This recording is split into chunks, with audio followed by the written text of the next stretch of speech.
Halo semuanya, selamat datang di channel Nextrend. Kali ini gue pengen hands-on HP terbaru dari Huawei, yaitu Huawei P50 Pro.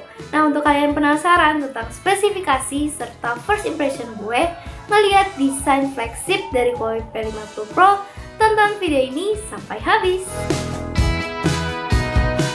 Ketika pertama kali melihat Huawei P50 Pro, gue langsung perhatiannya tuh ke dual matrix desain kamera yang menurut gue tuh cukup elegan dan sesuai dengan kata flagship yang diberikan Huawei ke P50 Pro nih. Dan juga ini kan gue dapet warnanya adalah Cocoa Gold yang menurut gue warna yang cukup elegan dan cocok untuk perempuan ataupun laki-laki nih.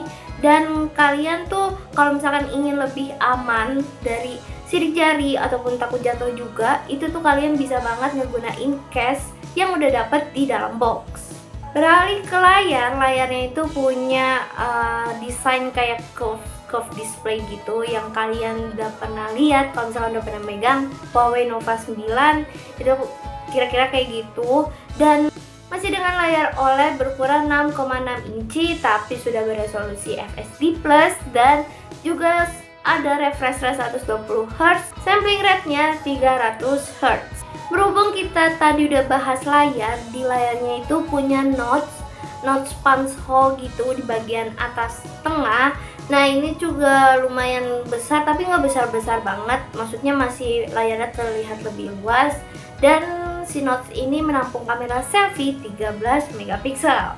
Kita ke kamera belakang Huawei P50 Pro. Nah, di kamera belakangnya ini punya kamera draw color. Ya, bisa disebut kamera utama juga nggak sih? Mungkin bisa kali ya, gue kurang tahu.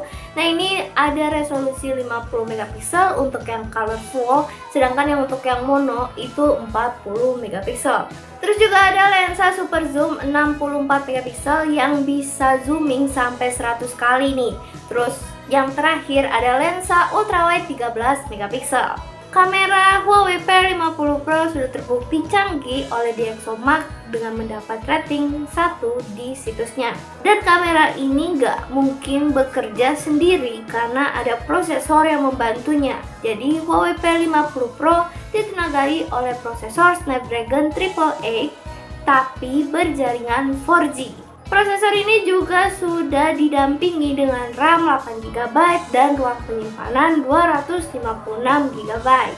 Berlanjut ke baterainya, Huawei P50 Pro disertakan kapasitas baterai 4360 mAh dan dukungan fast charging 66W, dan untuk nirkabelnya itu ada dukungan fast charging 50W. Untuk fitur lainnya, Huawei P50 Pro punya sertifikasi IP68, terus juga ada Bluetooth 5.2 dan juga ada NFC. Dan pastinya dia menggunakan HMS bukan GMS nih. Jadi untuk kalian yang mungkin memikirkan caranya gimana HP Huawei bisa ngegunain layanan Google, nah ini nantinya gue akan buat video secara terpisah, jadi kalian tunggu aja. Untuk kalian yang mau tahu review Huawei P50 Pro, gue juga udah nulis di nextrend.com. Kalian tinggal cari aja di website nextrend.com dengan tag kayak Huawei P50 Pro, nanti cari dan mungkin nanti akan ketemu nih. Oke, sekian video kali ini. Semoga video kali ini bermanfaat untuk kalian semua. Jangan lupa untuk baca informasi teknologi lainnya di nextrend.com, follow sosial media Nextrend, subscribe channel Nextrend, nyalain notifikasinya supaya kalian gak ketinggalan video selanjutnya. Gue Zia Fajrin, bye!